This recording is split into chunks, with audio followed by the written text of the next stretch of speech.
Hey everyone, so today we are going to study about the DNA basis. Now हम सबको पता है कि एग्ज़ाम में ज़्यादातर वही क्वेश्चंस आते हैं जिनका एप्लीकेशन होता है लाइफ में, और ये DNA बेसिस तो बहुत ज़रूरी है क्योंकि ये जेनेटिक मटेरियल को बनाते हैं। तो चाहे आपका स्कूल एग्ज़ाम हो, कॉलेज या फिर कोई कॉम्पिटिटिव एग्ज़ाम, इस टॉपिक में से क्वेश्चन आने के बहुत चांसेस हैं। और अगर आप ये एक बार याद कर लेते हैं तो इस टॉपिक से एटलीस्ट आपका कोई क्वेश्चन गलत नहीं होगा। तो सबसे पहले जो हमें याद करना है कि कौन से बेसिस प्यूरिन है और कौन से पिरिमिडिन है।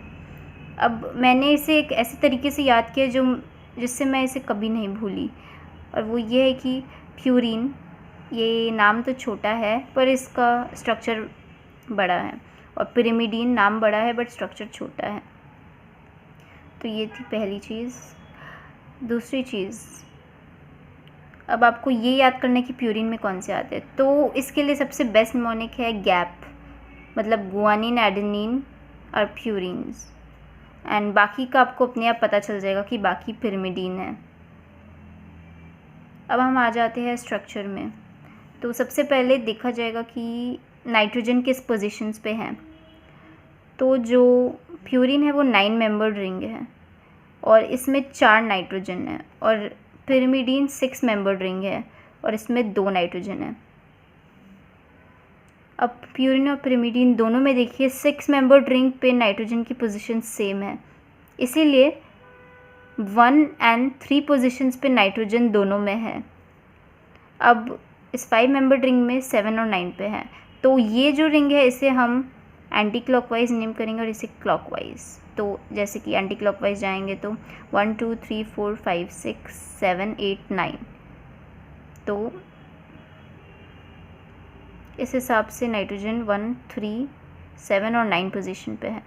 तो एडेनिन में भी आप यही कीजिएगा, पहले बेस रिंग बना लीजिएगा, 1 3 7 9 पे नाइट्रोजन बना लीजिएगा इन दोनों में। अब हम आते हैं किसमें क्या ग्रुप है। तो एडेनिन में बस 6th पोजीशन पे एक नाइट्रो ग्रुप है और सेम पोजीशन में गुआनिन में एक कीटो ग्रुप है। तो ये आप प्रैक्टिस करके याद कीजिएगा कैसे भी, बट ये आपको याद रहना बहुत ज़रूरी है। अब हम आ जाते हैं पिरिमिडीन्स में। तो पिरिमिडीन्स में जो साइटोसिन है उसमें दोनों है, ये ग्रुप भी है और ये कीटो ग्रुप भी है। अच्छा, बाय द वे मैंने एक मिस्टेक की, मैं इसमें ये मिथाइल ग्रुप बनाना भूल गई थी, तो यहाँ पे ये भी होगा। तो देखा जाए तो यहाँ पे ये अमीनो ग्रुप है और यहाँ पे कीटो, और यूरासिल में दोनों कीटो ग्रुप है, और thymine is almost similar to uracil but इसमें सिर्फ एक मिथाइल ग्रुप एक्स्ट्रा है। तो ये आप याद कीजिए, और चाहे तो इसके शॉर्ट नोट्स बना के आप अपनी दीवार पे भी लगा सकते हैं ताकि आप इसे रोज़ देखें तो आपको याद रहे। Thank you.